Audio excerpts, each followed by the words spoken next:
ناظرین اکرام السلام علیکم۔ اللہ ٹی وی کی جانب سے آپ کو خوش آمدید کہتے ہیں۔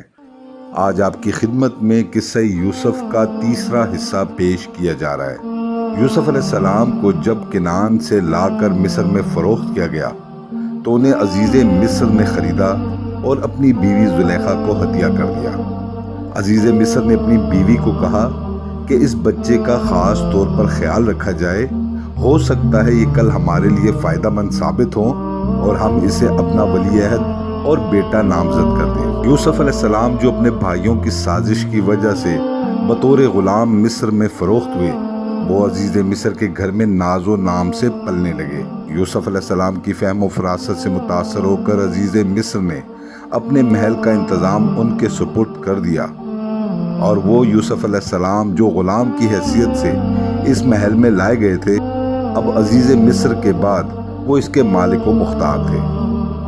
رفتہ رفتہ وقت گزرتا گیا اور یوسف علیہ السلام جوان ہوتے گئے۔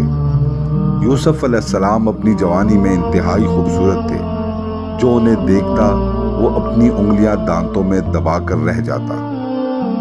عزیز مصر کی بیوی زلیخا بھی یوسف علیہ السلام کے حسن و جمال پر عاشق ہو گئی۔ وہ یوں فریفتہ ہوئی کہ اپنا سب کچھ ان پر لٹانے کو تیار ہو گئی۔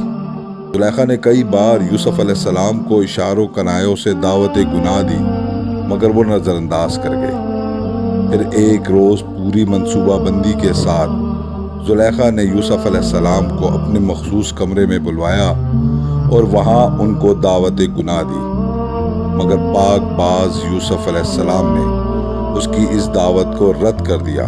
یوسف علیہ السلام نے کسی بھی گناہ میں شامل ہونے سے انکار کر دیا اور واپس دروازے کی طرف بھاگے۔ زلیخا بھی ان کے پیچھے پیچھے بھاگی تاکہ ان کو روک سکے، مگر یوسف علیہ السلام نہ رکے۔ دروازے کے قریب پہنچ کر زلیخا نے یوسف علیہ السلام کو پکڑنا چاہا تو ان کا کرتا اس کے ہاتھ میں آیا، جو کھینچا تانی کی وجہ سے پیچھے سے پھٹ گیا۔ یوسف علیہ السلام جیسے ہی دروازے سے باہر نکلے، اپنے سامنے عزیز مصر کو کھڑا پایا۔ زلیخا نے خاوند کو دیکھتے ہی مکر و فریب کے جال بننا شروع کر دیے اور خاوند کو کہا کہ اس شخص کے لیے کیا سزا ہونی چاہیے جو آپ کے گھر میں رہ کر آپ کی عزت پر بری نگاہ ڈالتا ہے، یا تو اسے قید میں ڈال دیا جائے اور یا پھر ایسی سزا دی جائے جو سب کے لیے عبرت کی مثال بنے۔ اس موقع پر یوسف علیہ السلام نے عزیز مصر کو یہ یقین دلانے کی کوشش کی کہ وہ اس پورے معاملے میں بے گناہ ہے، اور زلیخا نے ہی اسے گناہ کی نیت سے اپنے کمرے میں بلایا۔ روایت ہے کہ اس موقع پر زلیخا کے ہی خاندان کے ایک شیر خوار بچے نے یوسف علیہ السلام کی گواہی دی۔ اس بچے نے اللہ کے حکم سے کلام کیا اور عزیز مصر کو کہا کہ اگر یوسف علیہ السلام کی قمیض آگے سے پھٹی ہوئی ہے تو وہ گنہگار ہیں، اور اگر پیچھے سے پھٹی ہوئی ہے تو زلیخا گنہگار ہے۔ عزیز مصر نے جب تحقیق کی تو یوسف علیہ السلام کا کرتا پیچھے سے پھٹا ہوا تھا۔ اس صورتحال سے اسے اندازہ ہو گیا کہ اس پورے معاملے میں گنہگار زلیخا ہی ہے۔ اس نے حکم دیا کہ اس بات کو یہیں دبا دیا جائے، مگر رفتہ رفتہ یہ بات پورے شہر میں پھیل گئی اور تمام گلی کوچوں میں زلیخا اور یوسف کے واقعے کے تذکرے ہونے لگے۔ شہر میں بدنامی کی وجہ سے زلیخا نے یوسف علیہ السلام کے خلاف سازشوں کے جال بننا شروع کر دیے کہ کسی طرح ان کو اس پورے معاملے پر سخت سزا دلوائی جائے۔ مصر کی اشراف زادیاں بھی زلیخا کو طعنے دینے لگی کہ کس طرح وہ ایک غلام کے آگے جھک گئی۔ ان کی باتوں کا جواب دینے کے لیے زلیخا نے ایک بڑی تقریب کا انعقاد کیا۔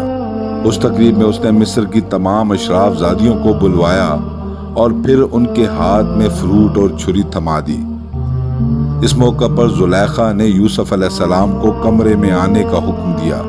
جیسے ہی وہ کمرے میں آئے، ان کا حسن و جمال دیکھ کر تمام خواتین مبہوت رہ گئیں۔ ان سب نے کہا کہ یہ تو کوئی انسان نہیں بلکہ فرشتہ لگتا ہے۔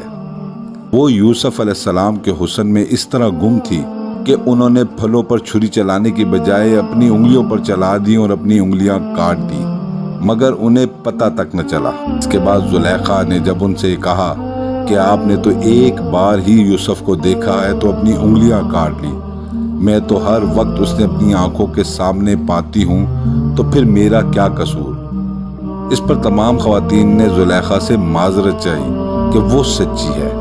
رفتہ رفتہ جب یہ قصہ ہر شخص کی زبان پر آ گیا تو زلیخا نے ایک اور چال چلی اور اپنے خاوند کو کہا کہ یوسف علیہ السلام کو اگر قید میں ڈال دیا جائے تو لوگوں کی زبان بند ہو سکتی ہے۔ عزیز مصر کو یہ معلوم تھا کہ یوسف علیہ السلام بے گناہ ہیں اور وہ ان کی پاک بازی کا قائل بھی تھا۔ وہ دل سے یوسف علیہ السلام سے محبت کرتا تھا اور ان کی عزت کرتا تھا، مگر زلیخا کی وجہ سے اسے مجبوراً یوسف علیہ السلام کو جیل بھجوانا پڑا، جہاں یوسف علیہ السلام نے اپنی زندگی کے 14 برس گزار دیے۔ ناظرین، قصہ یوسف کا یہ تیسرا حصہ آپ کی خدمت میں پیش کیا گیا۔ امید ہے آپ کو پسند آیا ہوگا۔ اس کو لائک اور شیئر ضرور کیجیے گا۔ اگر آپ نے ہمارا چینل سبسکرائب نہیں کیا تو اسے سبسکرائب کر لیں تاکہ قصہ یوسف سمیت دیگر اچھی اسلامی ویڈیوز آپ تک پہنچتی رہیں۔ قصہ یوسف کے چوتھے حصے کے ساتھ جلد آپ کی خدمت میں حاضر ہوں گے۔ شکریہ۔